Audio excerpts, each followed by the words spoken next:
Good evening, Dr. Adeshida. Good evening, madam. It's really nice to meet you. I'm Damilola Olukorede. Nice meeting you too. Okay, thank you very much, sir. So we'll be starting the event shortly. We're just waiting for some other people to, join on the website. So what is going to happen is they're going to be typing in their questions, and I'll be reading it out to you. So you just help us provide some answers to it. So I think we have about 1 more minute to start. So we'll get to it. Okay, so it's 5 o'clock already. So I think we can start reading out the questions now. So I'm just going to start with some of the questions that we already have on hand that we want to have answered from, our audience. So, sir, please, can you just help us explain what infertility is to start with? What exactly is infertility? Okay, so while we are waiting for the other people that the links are being shared to join, I just want to talk briefly about Health Facts, what we do, and then about our guests also that we have here today. So Health Facts is an online platform where we majorly share health information. We share daily health information that is relatable for several people. If you follow our website, you can access health information that are useful, that you can incorporate into your daily lifestyle. You can have lifestyle modifications from some of the things that we post if you apply them. Then also about our guest for today, our speaker, Dr. Adeshida, is a family physician, and he makes a lot of posts and talks about gynecology generally. So he's here today to give us some answers to questions about infertility. So if you're just joining us, all you have to do is just type in your questions into the discussion panel. Once you type in your questions, I'll be reading it out to him, and then he will help us provide answers to them. So even if you are here with us too on Zoom and you have a question, please just type it in the chat here so that I'll read it out for Dr. Adeshida. Okay. And also, doctor, if you can see the questions in the chat yourself, even if you're having problem with the network and hearing, you would see the question on the screen and you'll be able to provide answers to them. Okay. So the time is around 5:06 p.m. now. So I think we can go ahead and just start asking some questions. Would that be okay, sir? Yes. Okay. I'm good to go. Yes, sir.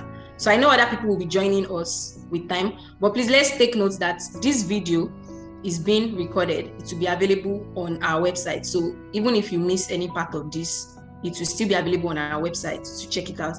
And as I've said before, for people that are just joining us, Health Facts, we are an online platform where we provide health information to people. We also put out quizzes whereby, you can take our quiz and you can get a lot of corrections to some misinformation. We do a lot of myths or truths whereby you can take the quiz to, test your knowledge of some of the ideas that you have in mind about some health situations. If they're actually truths or myths, you can be taking some of our quizzes, you can be reading articles, and then, to get health information that you can incorporate into your daily lives. So we're about to start now. I'll be typing out the first question in the chat. It's in the chat, so that's the first question. What is infertility? Okay. Yes, sir. Infertility can be explained this way. Okay. It is said to occur. Infertility is said to occur when a man and a woman are having unprotected sex, unprotected adequate sex for 1 year if the woman is less than 35 years, for 6 months if the woman is more than 35 years, and this sexual adequate unprotected sexual intercourse does not result into pregnancy, or it results into pregnancy, but the pregnancy does not result into a live birth. Okay.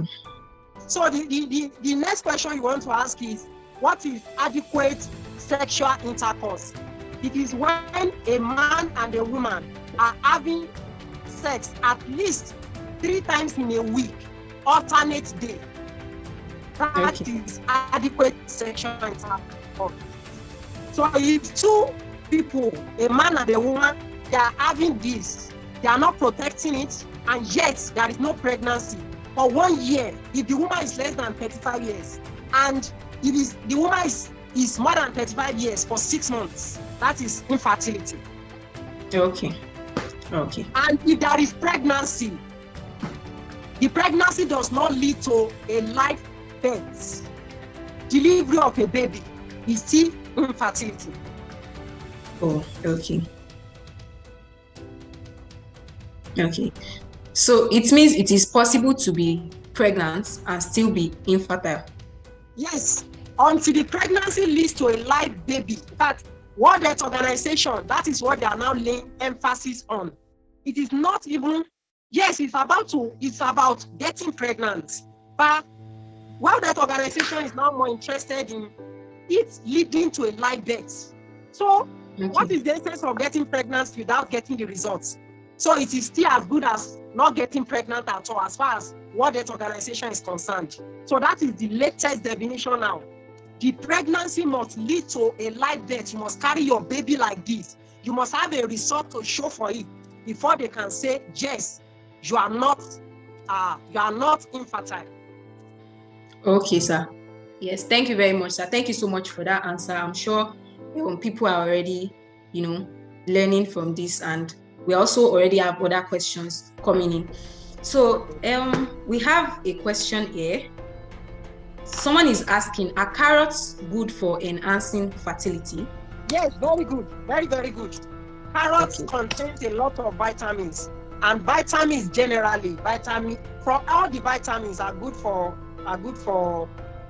anybody who wants to conceive. So carrot is good. Okay, carrot is very good. It can enhance fertility. It contains a lot of ingredients. Okay. So the next question here is, are there habits that we practice as young women that make us infertile? Are there habits that young women practice that can make them infertile? Yes, a lot of habits. Number one on them, the first on the list is sexually transmitted disease. When a young lady is having unprotected sex with multiple sexual partners, and from this she's at the risk of sexually transmitted infections, which most of them can lead to pelvic inflammatory disease. And this pelvic inflammatory disease has been adjudged to be one of the greatest causes, one of the commonest causes of infertility worldwide. That is number one behavior, sexual behavior. Unprotected sex, multiple sexual partner, all this can lead to infection that can lead to PID, and PID is one of the commonest causes of infertility worldwide. That's number one. Number two, smoking. Smoking has been confirmed, has been researched widely to be one of the causes why a woman may be having problem with her ovulation. The woman may not be able to ovulate, or the smoking can tamper with the egg of the woman, and the woman may not be able to conceive. So most ladies, some even smoke shisha, and they will claim that, shisha is just it's not as bad as smoking cigarettes. They are all in the same category. In fact, shisha is worse than smoking ordinary cigarettes because you are inhaling the smoke directly. So all this can cause infertility, smoking of any form. That's number two. Number three, substance abuse. A lot of drugs can cause infertility. If you are abusing all these drugs that have been banned, amphetamine, cocaine, all of them, they can lead to infertility. Apart from this, most women drink alcohol. A lot of people think alcohol is harmless. It's not harmless. It can tamper with the egg of the woman, and it can lead to infertility. Another one is what we eat. A lot of people are not exercising, and they are not physically fit. They are not physically active. They eat a lot of fats, and they end up being obese. Obesity, overweight, has been taken to be one of the causes of infertility worldwide. Many people are infertile because they are obese. Another thing is that a lot of us, we will say, oh, I don't want to gain weight. Just the way overweight and obesity can lead to infertility. A lot of ladies want to be like a model. They want to be slim. It can lead to infertility. When you become underweight by the lifestyle you are living, you don't eat well, you don't eat a lot of food, you don't eat good food because you want your shape to be maintained, you don't want to add a lot of weight. This can lead to infertility. Apart from this, exercise is one of the things that has been adjudged to be one of the causes of fertility.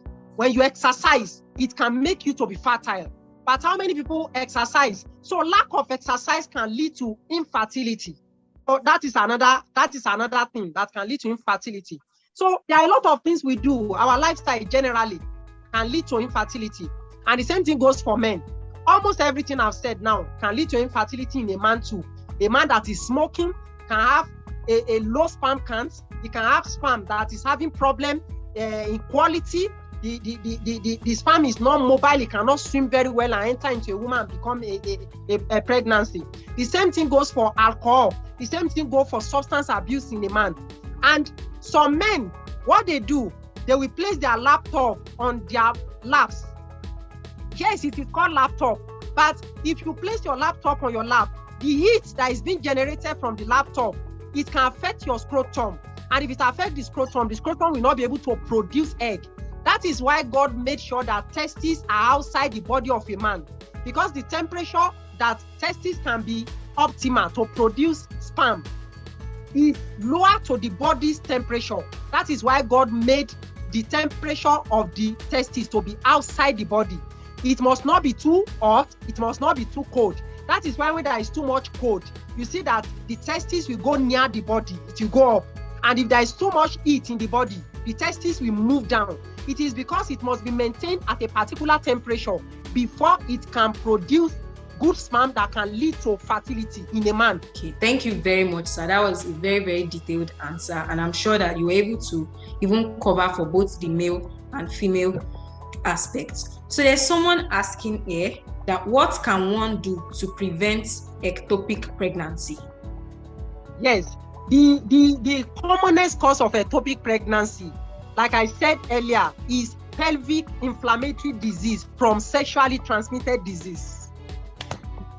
PID from sexually transmitted disease is the commonest cause of ectopic pregnancy worldwide. So you can see now. So if you are saving yourself from a lot of things when you have a protected sex, or better still, abstinence if you are not married.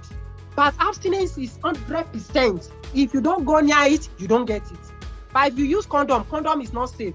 Condom is 97%. Even if you use it correctly and consistently, there is still risk of the condom breaking. And this can lead to sexually transmitted disease. It can lead to unwanted pregnancy, which can lead to abortion. Abortion that is possessed criminally can lead to infertility. So can you see the connection now? Ectopic pregnancy, if you want to protect yourself from it, make sure you avoid unprotected sex.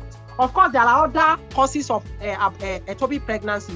One of them is if you take a lot of fertility drugs too much. Maybe some people that are taking clomiphene, it can lead to ectopic pregnancy. Apart from this, when you have unprotected sex and you take prostanol, this prostanol, if it fails and that pregnancy occurs, the pregnancy is ectopic pregnancy until proven otherwise. If you take prostanol and the pregnancy still occurs, it escapes your prostanol. That prostanol will make the movement of the pregnancy that is supposed to go to your womb to stay in your tube, and it will lead to ectopic pregnancy.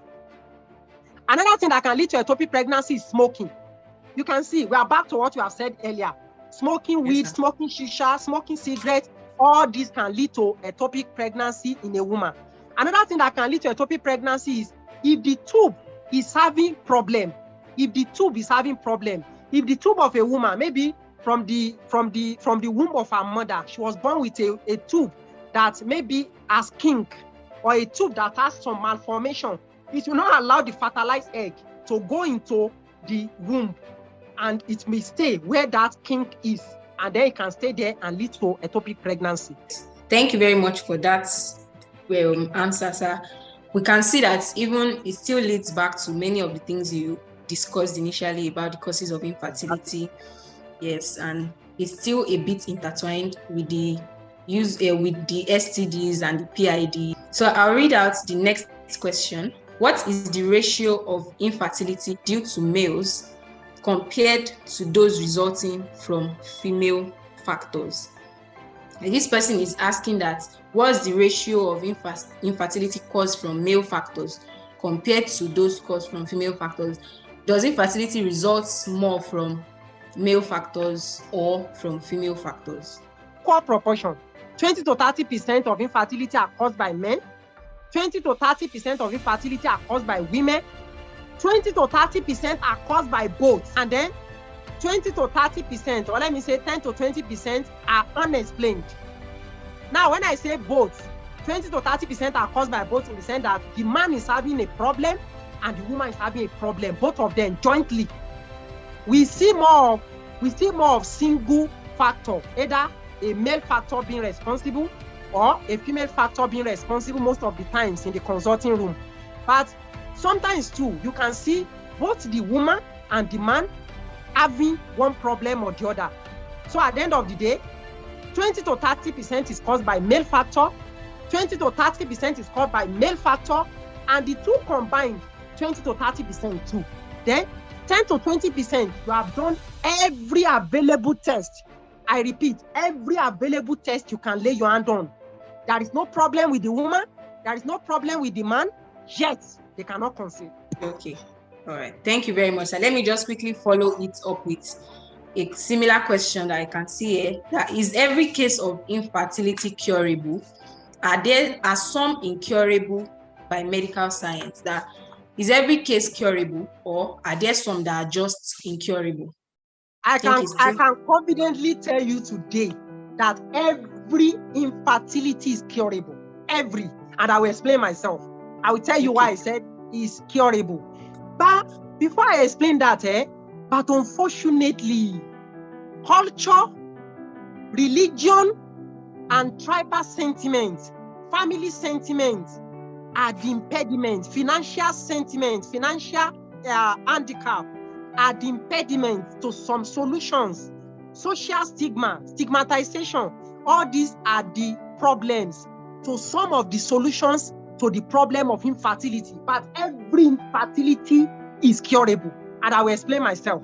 Why did I say it's curable? Look at it this way. You know, the commonest causes of infertility, like I said, is when the egg of the woman is not ovulating, is having menstrual problems, and the egg is not being released. And then another one on the part of the man is for the sperm not to be okay. Either low sperm count or the quality of the sperm is bad. Apart from this, all this now, there is solution to it. There is solution to it. We can treat low sperm counts, and we can treat a cycle that egg is not being released. It may be due to hormonal problem, hormonal imbalance. We can treat all this. They are all treatable. And once you treat them and you follow them up, some of them conceive. Between 6 months and 1 year, they conceive. And they have their baby. And they have and the problem of the infertility is sorted out. Now, let me now give you the worst scenario of infertility. The woman has lost her womb. The woman has lost her ovaries. The woman doesn't have any reproductive system. Do you know that this woman can still have a child? Now, a man does not have any sperm. He does not have anything. He does not have testes. He does not have anything. The man can have a child. That is the extreme of infertility, if I want to say it. That is what we call adoption. Adoption is part of solution to infertility problem. But in our area, where we have socio-cultural problems, everybody wants to carry their baby. What is the problem? Okay, let me now lessen the problem a little. Let me come down to, okay, let's even say it as a woman. You have the womb, but your egg, for one reason or the other, cannot give you a baby. Or your husband is having sperm problem. You are intact. But your husband, there are a lot of people that donate sperm. They can get sperm donated and inject it into this woman. They don't even have to know each other. They don't even have to know the donor because of crisis of paternalism and all those. I mean, paternity and the rest. They will just, some people donate sperm in the sperm bank. You go to see your doctor, they take this sperm and inject it to your wife. They look for the sperm that resemble you and inject it to your wife. Your wife will get pregnant. Artificial insemination. Your wife will get pregnant and will carry baby to even term and deliver your baby. It's you people's baby. Okay, let's now say that the woman does not even have the capacity. Let's say this woman is old. The woman is around 50-something years. Let's say you can have what we call surrogate mother. Surrogate mothers are everywhere. All you need to do is legal. If you volunteer to carry baby for somebody, it's legal. The legal papers are going to be signed. They are going to you don't need to meet each other. They are going to, in some cases, if you want people to donate egg and sperm and put it in somebody else and you pay for it and they give you your baby, it can be done. And it can be done in such a way that you can donate your egg and the sperm of your husband. They match it together outside, what we call in vitro fertilization, IVF. And they carry it and put it inside a surrogate mother who will carry the baby for you people. And they deliver the baby for you. And from there, the woman goes off and they give you your baby and you go to your house. Thank you very much, sir. I'm going to just move straight to another question that someone typed here. Are there any remedies for low sperm counts or any remedies for defective sperm cell? Yes, there are remedies. It depends on what is causing the low sperm counts. You know, there are some low sperm counts that they are hereditary, and there are some low sperm counts that are acquired. When I say hereditary now, you inherited it by the virtue of an abnormality with your testes. You know, sperm is being produced from the testes, and that is when the hormones have been released. The hormones has been released to produce the sperm. Now, if the testis is having any abnormality, there can be low sperm count. And this abnormality can come from the genetic makeup, genetic inheritance disease. There are some diseases that we inherit from our parents that can lead to testicular problem. And when you have this testicular problem, it can lead to low sperm count. These ones are more difficult to treat. But when you compare it to the acquired ones are the ones we get from infection. Because sexually transmitted disease is one of the known causes of low sperm count. And this can be treated. Once you treat the sexually transmitted disease, the sperm count can improve. There are some drugs we can give. Folic acid is one of them. You give selenium, you give them multivitamins, and you, in the next 3 months, because the cycle of production of sperm is 90 days. If somebody has low sperm count today, and immediately you have treated the infection that is causing the low sperm count, place the person on all these vitamins, folic acid allows sperm to multiply, selenium allows sperm to multiply. All this help in sperm production. And when you make it available in a good quantity for the person will take it every day for the next 3 months. By the end of 3 months, you can take the drug, you can check the sperm count. If the cause has been treated, which is an infection, the person will have been back to normal, and the sperm count is back to normal. It can impregnate a full sperm count. It will shoot up. Another thing is nutrition. Production of sperm is connected to nutrition. You need to be well nourished to produce good sperm. So if you are not eating well, it's a problem. Another problem is overweight. If you are overweight, you may not be able to produce quality sperm. So at the end of the day, you have to lose weight and have an appropriate weight before you can produce good sperm. So all these now, they are all treatable causes of low sperm counts. We have some questions here that we've not yet even read out at all. So someone is saying, we are trying to have a baby and I'm finding it difficult to convince my guy to follow me to the hospital so that we can both be checked. Please, do you have any advice? That has been the problem. In fact, men with their ego, we have been the problem. I tell you that I don't have any problem. And sometimes they are the problem. They are the one with the problem. In fact, most cases of infertility I've handled, we will do it. Okay, where's your husband? The man will refuse. The man will say they should tell the doctor that he doesn't have any problem. So he has no business to come to the hospital. It's the woman that should go and get pregnant. And he's giving her 1 year. Do you know what I do for this kind of stubborn men? I will personally meet up with them. I will personally collect their number from their wives. I will counsel them. I will talk to them calmly. I will convince them through counseling. In fact, sometimes I visit their homes. That is the beauty of family medicine. Sometimes I'll go down to the house of the client.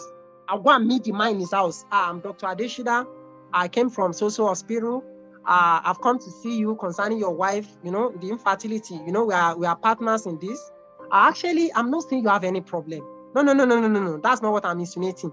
What I'm insinuating here is that there are some things you can contribute that can help in this problem, that we can solve it together.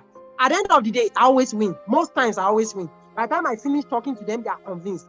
Some is just on phone. I'll just interact with them, plead with them, feed the ego, calm down the ego. Who said you have problem? I'm not saying you have problem now. All I'm just saying is that you two come. This thing is not about this woman alone. Come, let us sit down together. Let us put it together. I am the doctor in the hospital. 3 of us are involved in this. You and the woman, the 3 of us. So we need to see and talk. And I say, okay, doctor, I'm busy at work. Okay, can I see you on weekend? No problem. I will volunteer and sacrifice the weekend. And most times, these stubborn, in quotes, women, they respond, they come. And sometimes when you now convince them and do their spam count, lo and behold, there is no spam. Sometimes some of them already know. That's why they are proving stubborn. So my advice for that person is that let your doctor speak with the man. Let your doctor undo the recalcitrancy. Let your doctor talk to the man. Most times they respect the doctor. When the doctor finishes counseling them, they are convinced and they will cooperate and facilitate in the process. Thank you very much, sir. Thank you. Okay, so there's another question. Okay, this person has 2 questions. Who suffers infertility the most, men or women? I think that has been answered the other time. It's equal. Yes, it's equal. We have 20 to 30% being caused by men, 20 to 30% by women, then 20 to 30% by both men and women, and also 20 to 30% being indeterminable, that you don't know what is causing it. Yeah. And the person is also asking, are all cases of infertility treatable? I think you also gave a response to that yes, all cases of infertility are treatable, because there's always the option of adoption, there's the option of IVF, there's the option of surrogacy, even if it is low sperm counts. I think that was what we just discussed now, that some measures can be taken for low sperm counts, which is the man can cease smoking, he can cease taking alcohol, he can go on a weight loss regimen, he can lose weight, he can improve his diet also. So I think you touched really well on many of these questions, but thank you for those that are just joining in. Just keep on typing your questions. I know he has provided many of the answers to some of our questions, but also just keep on typing in the questions. If he has already provided the answer, we'll still just go over it. So I'll just go straight to another question here. What are the tests a couple need to carry out before marriage to make sure they are both fertile? There is a little issue about fertility test before getting married, and it's due to the social angle. A lot of people are saying that yes, to me, if you look at it strictly medically, it's a good thing. It's a good thing to carry out all those tests to know if you are fertile, to know if I'm fertile before we get into the marriage. But this has caused a lot of issues. That's why some people are believing that, okay, if you love each other, whatever the challenge you see in the marriage, can't you surmount it? Are you saying, okay, you are discarding me because, okay, I have low sperm counts? Is that everything about me? Okay, if I have low sperm counts, but I have every other thing you want in a man, can't I donate my egg and we do in vitro fertilization and then we solve the problem of children? Is marriage all about children? So these are the questions that have been raised by so many experts and so many social critics, that is not something that they should encourage. It's a different thing now. If you want to just talk about, maybe you want to prevent sickle cell disease, I want you to do your genotype, I want you to do your blood group, I want you to do 1 or 2 things, hepatitis B, hepatitis C, so that you can treat yourself. It's not to stop the marriage from taking place. It's just for you to know what you are going into. But in most cases of fertility test, is to know if I should dump you.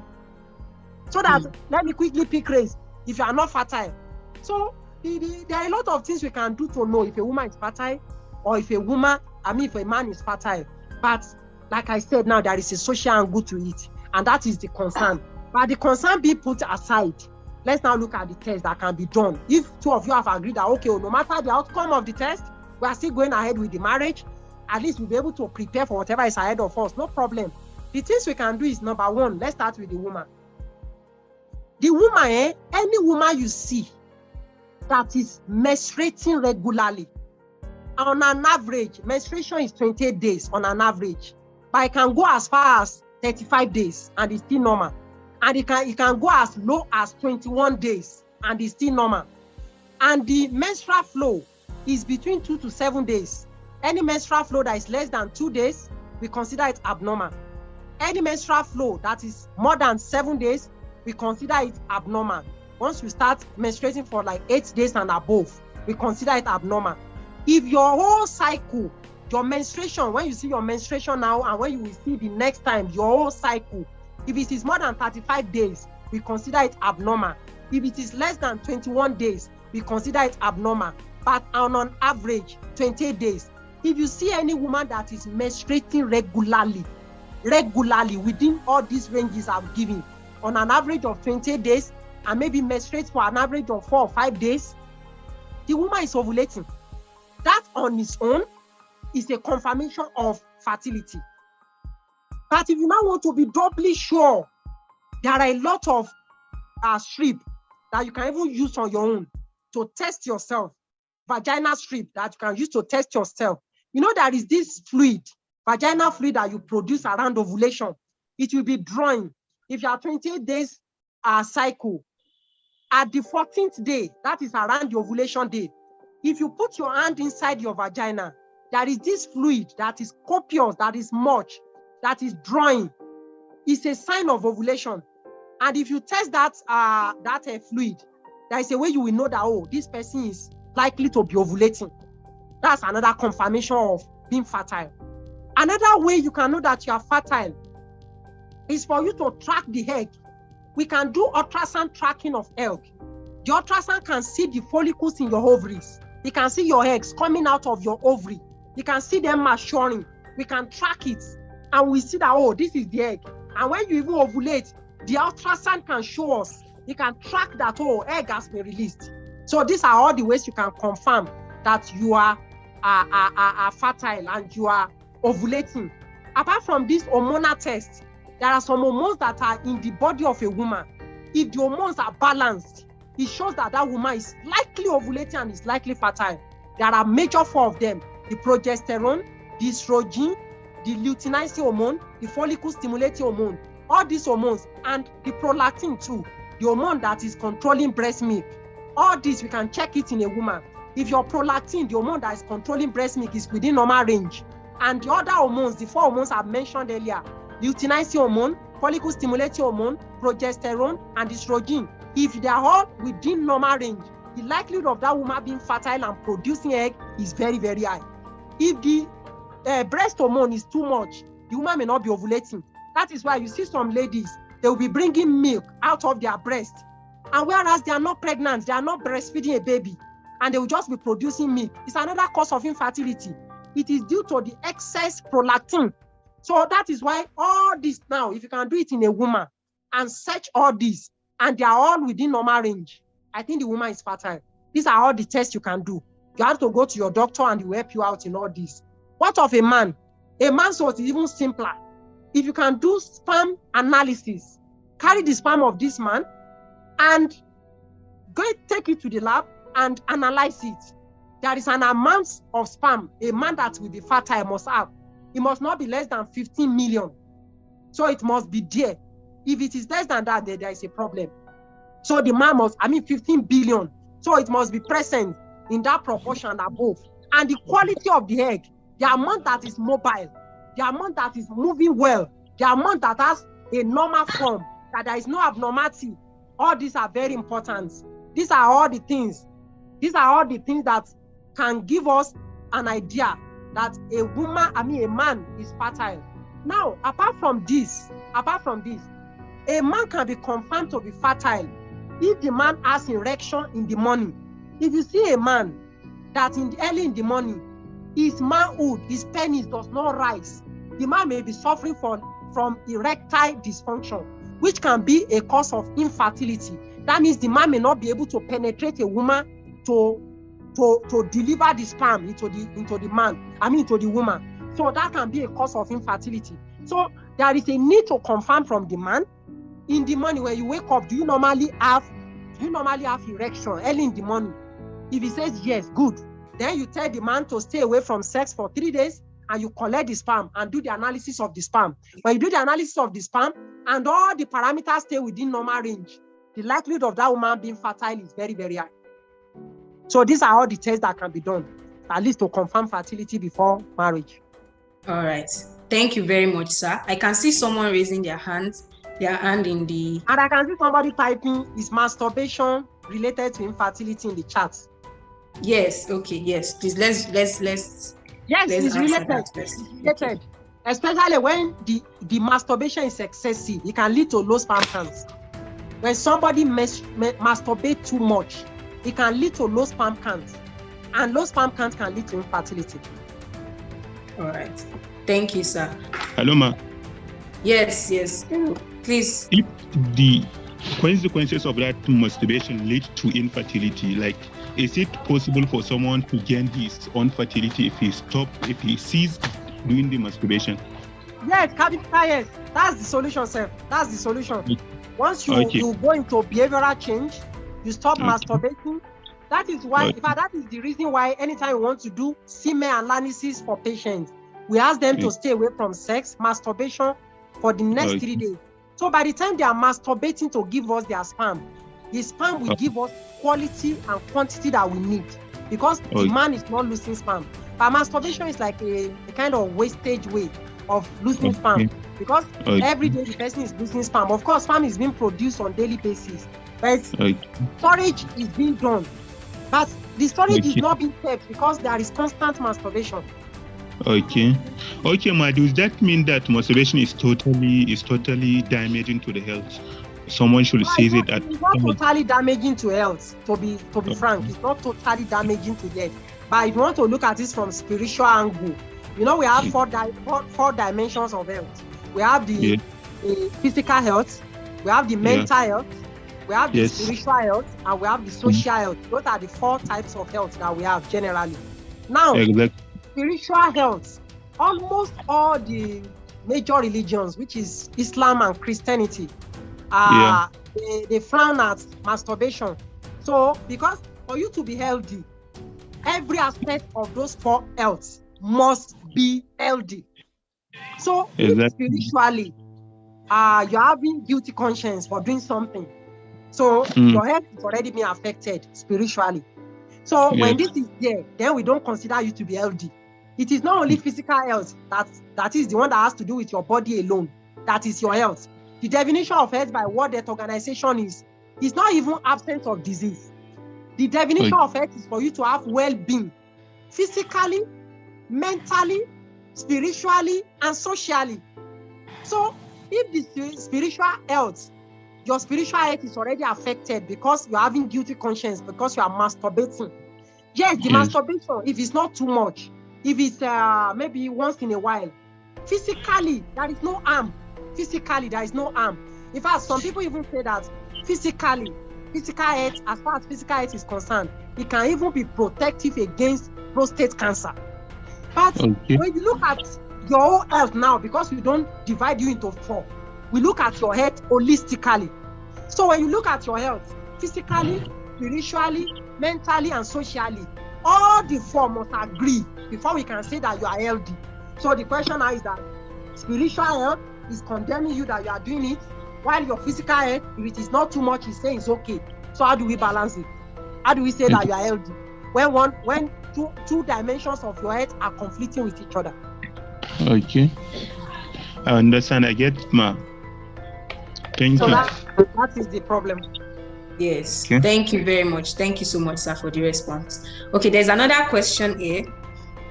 What is the effect of masturbation on woman fertility? As far as physical health is concerned, there is no much problem about a woman's masturbation. But psychological health, there is a problem. And I will tell you the problem.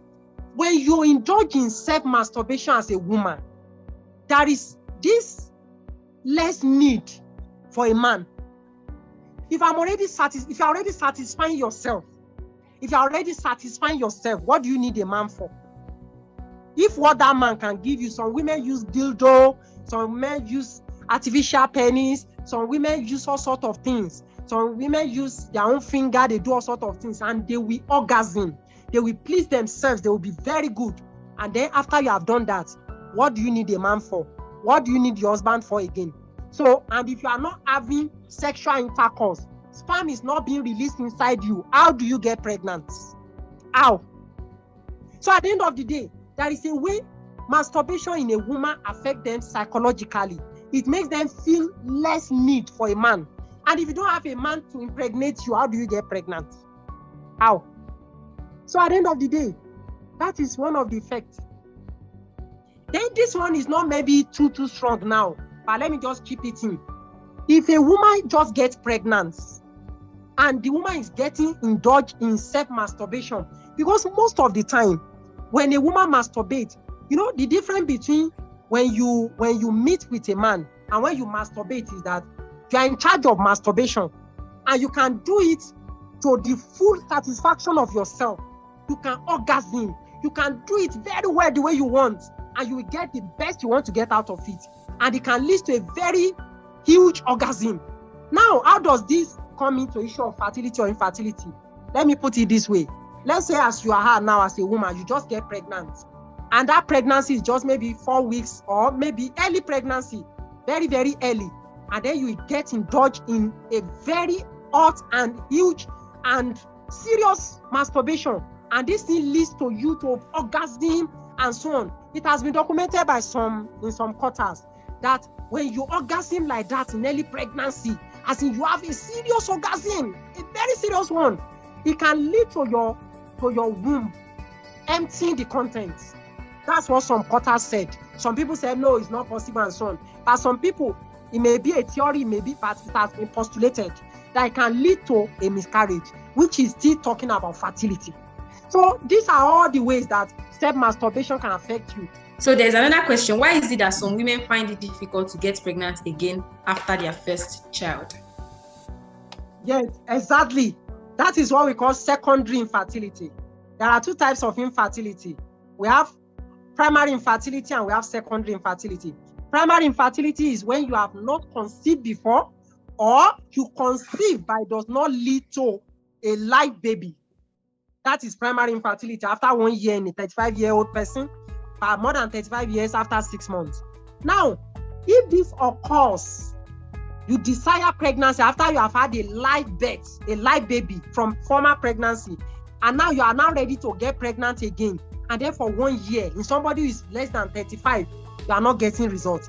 Or somebody who is less than 6 months but 35 years old and more, you are not getting results. Then there is infertility, we call it secondary infertility. Or you get pregnant, but it does not lead to a live baby. It's still infertility. No, what is the cause? The cause is similar. It's the same thing. Now, that's where some men have issue. But doctor, I have 4 children. Doctor, I have 1 child. I'm really sorry. Let me just chip in this one. Do you know that sometimes this leads to some social issues, that things will now come out and then we now get to discover a lot of things. I'll give you an example of what happened one day in my consulting room. A woman came in, they have 4 children, and they now said they need 1 more. So I said, okay, no problem. And they have been trying, maybe going to 2 years, 3 years, they are not getting another one. I said, no problem. So what are we going to do? Okay, I sent all the children, I said they should run tests for them, they should do their genotype, they should do their blood group and so on. By the time they did all this, none of them is matching with the man's own. None. And the man believes that he's the owner of the children. Okay, to cut the long story short, we shall disclose everything. We sat down, then we checked the man's sperm. No single sperm. Asuspermia, no single sperm. The man is getting to know for the first time that he's trying to have the 5th pregnancy, but he's not getting. Whereas the 4 is not even his children. Can you see? That's one of the causes. Because there may be one unfaithfulness or the other somewhere. But in the absence of this, there can be true cause like the ones we have mentioned, and that is why we have to be careful. So it's not something that is constant. It's something that we have to maintain our fertility. No, fertility is not certain. You can lose it if you misbehave. Okay, thank you very much, sir. Are you still with us, sir? Yes, I'm with you. All right, thank you so much, sir. There's another question. What can be done for a woman that often has miscarriage? Yes, it depends on the cause of the miscarriage and the time that the miscarriages usually occur. There are majorly two types of miscarriage according to time. If the miscarriage is common in the first month or in the maximum in the second month of the pregnancy, the first and second month of the pregnancy, most likely, if that miscarriage is always happening around the first and second month of the pregnancy, it is likely that it is caused by hormonal insufficiency. Hormonal insufficiency is when there are some hormones in the body of a woman that will maintain pregnancy in the first and second months. If those hormones, if they are not there, like progesterone and estrogen, if they are not there, the baby will come down. And there are some people that have been diagnosed to have insufficient hormone. So they can get pregnant, but the hormone is not sufficient to maintain the baby in the first and second month before the placenta will develop and now sustain the baby. Because placenta doesn't develop until the end of the third month. That's when placenta will develop and now be feeding the baby until the woman will deliver. And that is why when you deliver a baby, you cut the placenta. It is that placenta that is feeding the baby. But placenta does not start feeding a baby until the 4th month. So from the 4th month to 9th month, placenta will take care of the baby. But in the first 3 months, in the first 2 months especially, it is the hormone in the body of the woman that will take care of the pregnancy. If the hormone is not sufficient, then the baby will continue to come down consistently. And that is what we call recurrent abortion. So the solution to this is that if the woman is having this type of problem, the woman needs to come to the hospital. Doctor needs to place the patient on external hormone. And that external hormone will go a long way to maintain the pregnancy for the woman until placenta will take over in the 3rd and 4th months. That is number 1. Then number 2, if the miscarriage is occurring around 3 to 4th months of the pregnancy, then it's likely caused by what we call cervical incompetence. Cervix is the door of the womb. And in some people, the door is very weak. Maybe due to the abortion they have done in the past, the man has used iron to injure the door of their womb. In some people, it is because their mother born them like that. They gave their part to them like that. Maybe the things that their mother ate, the drug that their mother took in pregnancy, affected the womb of the baby inside the mother. It can happen. There is a drug we call testosterone. It has caused that in so many people. The mother will take it when they are pregnant. The testosterone will go and affect the womb of the baby that is being carried. And when the baby is born, the baby will now be suffering from a womb problem, from the door of the womb being weak. This can lead to recurrent miscarriage. We call it cervical incompetence. If this is what the person is having, then the person has to come to the hospital. There are some tests we can run and discover this. And then we will tie the womb so that the baby can sit on the womb. So when it is time for the person to deliver, then we just cut the something and then the baby will come out. All right. Thank you, sir. So we are about to wrap up the session, but I think we have a final question here. So when can a woman that delivered through CS take in again such that her health will be protected? The woman should take in after, when you do CS, at least you must not deliver below 2 years. Your next baby must not be less than, by the time you are having the next baby, that CS must have been done at least 2 years. And pregnancy is 9 months, so we can do the mathematics. I don't know if you get what I'm saying. So we can now do the mathematics now. So that means before you even start trying at all, it must be at least 15 months. 15 months. Immediately you have CS, go and do family planning. Go and do family planning to protect your womb. Stay until at least 15 months. That is 1 year, 3 months. 1 year, 3 months before you start trying. So that by the time you start trying 1 year, 3 months after the CS, if you take in, that means by the time you are delivering, it's already 9 months after. I mean, it's already 2 years after the CS. All right, sir. Okay, so sorry, I know I said that was the final question, but I see someone asked a question on IVF. Yes, sir. So the person is trying to know about the costs of IVF. If you have an idea of the cost. It actually varies. But on an average now, let me say 700,000 to 1 million on an average. In some people, in some places, some collect 500,000. In some places, some collect 1.9, 1.5. But on an average, between 700 and 1 million. Between 700,000 and 1 million naira. All right, thank you, sir. Oh, sorry, we keep getting questions. I just saw one now. What causes hyperemesis gravidarum? Can it be prevented so that it doesn't happen at all? Actually, I don't know. Some people say it can be prevented. Some people say you can take some drugs before you get pregnant and so on. But in most cases, hyperemesis gravidarum is common in first-time mothers. First-time mothers. And why is it common in them? It's common in them because that is the first time they are carrying another woman being inside them. Their body is not used to it. So their body is reacting. Their hormone, they are producing hormone excessively. You know, when it's as if something like a stranger is inside your body and your body is not finding it funny. And sometimes it's because the hormone of pregnancy is exaggerated. The hormone of pregnancy is much. Let's say now the progesterone, the estrogen, and all those things that you are supposed to have in pregnancy. But because this is your first time you're having pregnancy, the thing was overproduced and they are very high. Apart from this, the baby itself is like a stranger in your body. The baby too is like your body is like, we don't know you. You don't know us. What are you looking for? What do you want to find there? Can you leave us alone? And they will begin to fight. Your body and the pregnancy will begin to fight. The hormone will be high. Everything, they are coming together to cause the problem. You are vomiting. But usually within the next 3 months or 4 months, the fight must have been settled. The body will now say, okay, this man will even be fighting for the last 3 months. The body will now develop tolerance and say, okay, you can stay. Maybe you are not staying more than 9 months.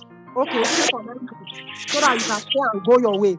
So that is why you don't see it commonly in second, third, fourth pregnancy, because at that junction, the body is now used to having a stranger around, and then they will now tolerate them more, and then the person will vomit less. So it's very common in first pregnancy because that is the first time that they are having a visitor, and that is the first time, and it can lead to the hormone being produced so much, and this can lead to them vomiting too much, that they will need to be admitted, they will need to be given drip, they will need, in fact, some will not even be able to eat.